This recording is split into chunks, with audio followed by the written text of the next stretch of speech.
Sir मेरे हिसाब से ये रियलिटी शोज, मैं रियलिटी शोज नहीं कहूंगा, मैं म्यूजिक शोज कहूंगा। आई थिंक ये म्यूजिक शोज बहुत जरूरी है, क्योंकि एक ऐसा प्लेटफॉर्म आप इन सिंगर्स को दे रहे हैं जो पूरे विश्व में लोग उसको देख पा रहे हैं। आई थिंक ये मैं अपने टाइम के बारे में बात करूं तो ये टाइम में 25 साल पहले तो ऐसे शोज नहीं थे।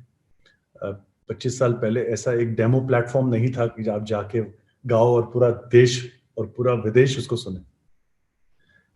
आज के सिंगर्स के लिए, और कमाल के सिंगर्स अभी हमारे देश में कमाल के सिंगर्स निखर के आ रहे हैं, उनके लिए ये प्लेटफॉर्म होना बहुत जरूरी है। क्योंकि ये प्लेटफॉर्म से क्या होता है, अभी डिजिटल के वजह से एक अगर परफॉर्मेंस अच्छी हो तो वो ट्रेंड करने लग जाती है, लोग शेयर करते हैं, व्हाट्सएप पे शेयर करते हैं, और एक सिंगर की जो पॉपुलैरिटी है और उस सिंगर का जो आर्ट है वो लोगों के सामने आता है।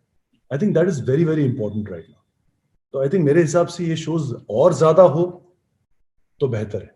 जब किशोर कुमार के बेटे वहां पर गए थे शो में, तो कहा गया था कि उन्होंने कहा कि मुझे कहा गया था कि आप जब लोग गाएंगे तो ऐसा रिएक्शन दें, और ये रिएक्शन देने के लिए मेकर्स कहते हैं। इस पर यदि आप कंफर्टेबल हो तो। नहीं, मैं बिल्कुल कंफर्टेबल हूं। मैं इसका जवाब देना चाहता हूं क्योंकि मैंने करीबन 16 रियलिटी शोज अब तक जज किए हैं। देखिए, ये बताना बहुत जरूरी है कि सुबह 4:30-5 बजे ये बच्चे उठ जाते हैं। उसके बाद उठने के बाद वो लोकेशन पे जाते हैं जहां हम वहां पहुंचते हैं और एपिसोड्स शूट करना शुरू हो जाते हैं। उनका नंबर कब आता है, थके हुए होते हैं, प्रमोशंस भी कर रहे होते हैं, गाने भी गा रहे हैं, रिहर्सल भी कर रहे हैं, सब कुछ कर रहे हैं। तो जब एक गेस्ट को या जज को कहा जाता है कि उनको आप हौसला दीजिए, उनको आप कमेंट्स ऐसे दीजिए जो उनको इंस्पायर करें अच्छा परफॉर्मेंस करने के लिए, तो ये चीज बिल्कुल सही है और करनी चाहिए। क्योंकि आप मेंटोर कर रहे हो उसको, वहां जज नहीं कर रहे हो, आप मेंटोर कर रहे हो। आप चाहते हो कि उनका संगीत बेहतर हो, आप चाहते हो कि उनका जो प्रदर्शन है वो उसमें और बदलाव आए और अच्छा करें।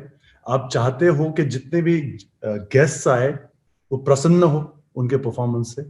तो आई थिंक ये बहुत बहुत जरूरी है कि जब आप वहां सीट पे बैठते हो तो आप वो सामने वाले को कंफर्टेबल करो ही करो। क्योंकि एक छोटे से गांव से आया हुआ या छोटे से शहर से आया हुआ लड़का लड़की जब वो उस मंच पे जाते हैं और इतने बड़े बड़े लोगों के सामने बैठते हैं, जब गेस्ट आते हैं, बड़े सिंगर म्यूजिक डायरेक्टर्स होते हैं या बड़े सिंगर्स होते हैं, उनके सामने गाना इजी नहीं है, बहुत मुश्किल है।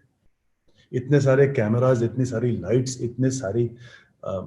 इतना प्रेशर होता है उन पे कि उनको अच्छी तरह से ट्रीट करना बहुत जरूरी है, उनको गाइड करना बहुत जरूरी है। जब मैं रियलिटी शोज करता हूं तब कैमरा के सामने तो आप जितना देखते हो उतना देखते हो, लेकिन ऑफ कैमरा भी मैं बहुत वक्त बिताता हूं उनके साथ, उनको बताने के लिए कि आप यहाँ आए हो, ऐसे समझ लो जैसे आप कोई गुरुकुल में आए हो।